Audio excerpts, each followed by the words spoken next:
কর্মীবৃন্দ এবং দিনী ভাই ও বন্ধুগণ, আসলে কর্মী আমরা হচ্ছে কিসের কর্মী? সেটা হচ্ছে আমরা এমন কাজের কর্মী যেটা নবী রাসূলরা করে গিয়েছেন। যেমনটি আল্লাহ রাসূল বলছেন কি যে আমি তোমাদেরকে দিরহাম এবং দিনারের ওয়ারিস বানিয়ে যাই নাই।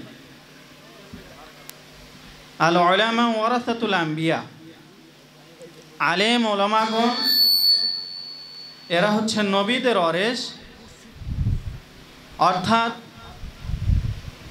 নবীরা যেভাবে দাওয়াতি কাজ করেছে, যেভাবে মানুষের কাছে হককে পৌঁছে দিয়েছেন, অনুরূপভাবে একজন আলেম, একজন দ্বীনের বিজ্ঞ ব্যক্তি, সে অন্য ব্যক্তির দ্বারে অন্যর কাছে সে হকটাকে পৌঁছে দিবে, এই কাজেরই ওয়ারিস বানানো হয়েছে। আর সত্যিকার অর্থে যদি আমরা আল্লাহর ভীতি অর্জন করতে চাই, আল্লাহ ভীতি অর্জন করার আগে, আল্লাহ ভীতি অর্জন করতে চাইলে আমাদেরকে এলেম অর্জন করতে হবে।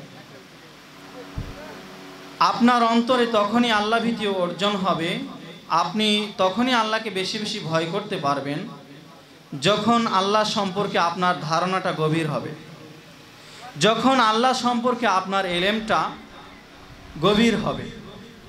কারণ একথা আল্লাহ সুবহানাহু ওয়া তাআলা বলছেন যে কেবলমাত্র আলেমরাই আল্লাহকে ভয় করে। ইন্নামা ইয়াখশাল্লাহা মিন ইবাদিহিল উলামা, অর্থাৎ আলেম যারা যারা জ্ঞান অর্জন করেছে, যারা কোরআন সুন্নাহর জ্ঞান অর্জন করেছে, তারাই আল্লাহকে ভয় করে। অর্থাৎ আপনি যদি আল্লাহকে ভয় করতে চান, বেশি আল্লাহ ভীতি অর্জন করতে চান, তাকওয়া অর্জন করতে চান, তাহলে অবশ্যই আপনাকে এলেম অর্জন করতে হবে। সম্মানিত দায়ী ভাই ও বন্ধুগণ, যারা আপনারা অন্যের কাছে হকের দাওয়াত পৌঁছে দেন, যারা অন্যের কাছে দ্বীনের দাওয়াত দেন, সেই দ্বীনের দাওয়াতের ক্ষেত্রে আমাদের কিছু শর্ত আছে। এই শর্তগুলি আমাদের মাঝে থাকা অতীব জরুরি এবং গুরুত্বপূর্ণ মনে করছি। আপনি যখন দাওয়াত দিবেন, সেই দাওয়াতে সর্বপ্রথম আপনার ভিতরে যে গুণটি থাকা আবশ্যক, সেটি হচ্ছে আপনাকে মুখলিস হতে হবে। একনিষ্ঠভাবে দুনিয়ার কোনো স্বার্থ ছাড়াই আল্লাহ সন্তুষ্টির উদ্দেশ্যে আপনাকে অন্যের কাছে দাওয়াত পৌঁছে দিতে হবে। তাহলে আমি যখন কারো নিকটে দাওয়াত দিব, তখন অবশ্যই আমাকে মুখলিস হতে হবে, ইখলাস অর্জন করতে হবে।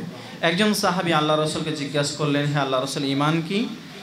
আল্লাহ রসুল উত্তরে বললেন, ঈমান হচ্ছে ইখলাস, ইখলাসই হচ্ছে ঈমান। সম্মানিত দিনী ভাই বন্ধুগণ, একজন দায়ীর দ্বিতীয় যে বিষয়টি অর্জন করা জরুরি, সেটা হচ্ছে ইলম অর্জন করা জরুরি।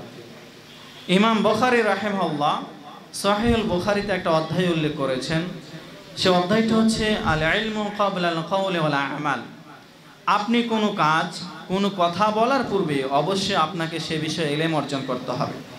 তাহলে আপনি যে বিষয়ে একজন ব্যক্তির কাছে দাওয়াত পৌঁছে দিবেন, দাওয়াত দেওয়ার আগে যে বিষয়ে আপনি কথা বলবেন, সে বিষয়ে অবশ্যই আপনাকে ইলম অর্জন করতে হবে। ইলম ছাড়া কোনো কথা বলা যাবে না। যে বিষয়ে আপনার ইলম নাই, সে বিষয়ে চুপ থাকবেন। আল্লাহ রসুল একটা হাদিসে বলছেন, বললে ভালো কথা বলো, আর না হলে চুপ থাকো। অতএব আমরা যখন কারো কাছে দাওয়াত দিব, কোনো বিষয়ে কথা বলবো, না জেনে কোনো বিষয়ে কথা বলবো না। কারণ যারা ইলম ছাড়া কথা বলে, তারা নিজেরাও পথভ্রষ্ট, আবার অন্যকে পথভ্রষ্ট করে। এই জন্য অবশ্যই আমরা লক্ষ্য রাখবো, আপনাকে কেউ একটা মাসালা জিজ্ঞাসা করেছে, কেউ একটা প্রশ্ন জিজ্ঞাসা করেছে, আপনার যদি না জানা থাকে, তাহলে এ বিষয়ে যারা অভিজ্ঞ তাদের কাছে জেনে কথা বলবেন, অথবা এ বিষয়ে কোনো লেখনী, কোনো বই থাকলে সেটা পড়ে কথা বলবেন।